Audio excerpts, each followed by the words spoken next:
Marhaba, this is Muse, and check out our new album, Simulation Theory.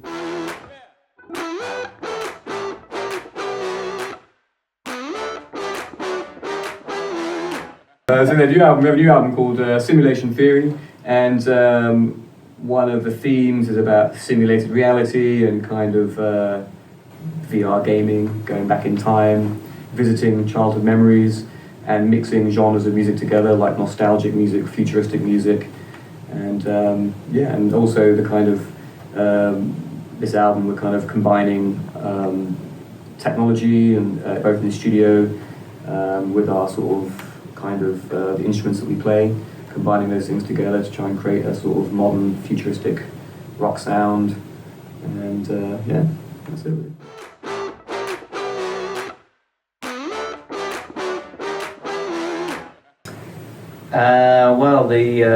I suppose some of the inspiration for the music videos that we've been making recently is, I suppose some of the like movies we used to watch when we were younger.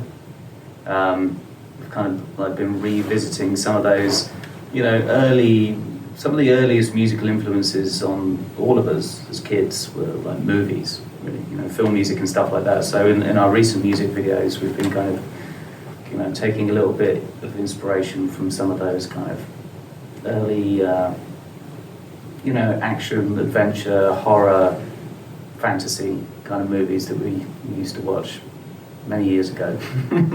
and I think, I suppose with the artwork, we wanted to, again, kind of create a slightly, vintage but also futuristic movie poster, because we were making these music videos, and a few of them had like various characters and stuff, and we thought, okay, well, let's try and create a kind of action movie poster for the artwork that also looks very kind of like futuristic and sci-fi at the same time.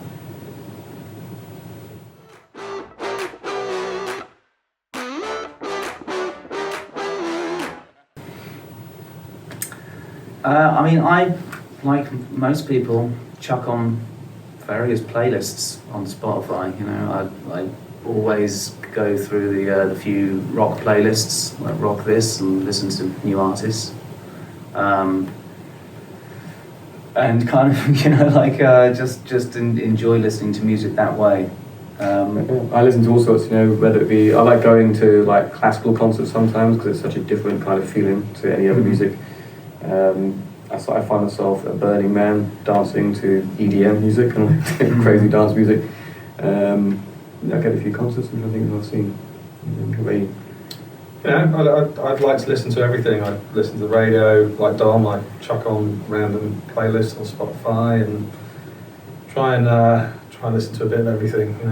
The thing is, discovering that seems to be the way for myself, at least, to discover music. I suppose there used to be more like physical aspects of going through record stores and listening to one thing for a long time, but I like to listen to many things at once these days.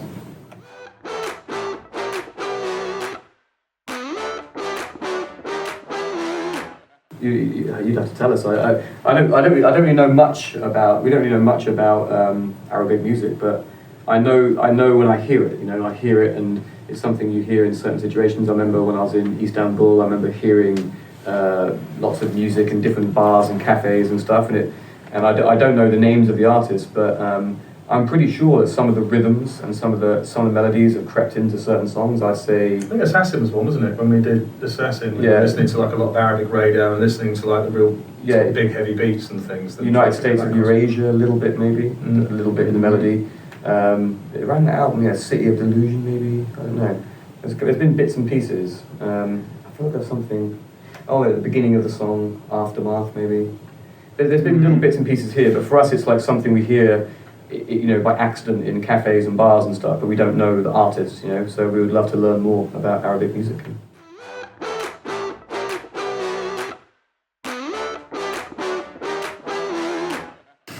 I think I think the best advice you can give to any young musician is that you just, you enjoy what you do. I think most people that get into music do it because they love music. I think going into music with any sort of expectations of success or money or anything like that, I think can, you know, potentially destroy creativity. So, and I think the music industry is very different now to how it was 20 years ago, and I think it's a lot harder for people to break into it, I guess. So I think as long as you enjoy what you're doing, you can be successful in your own right and love making music, I think.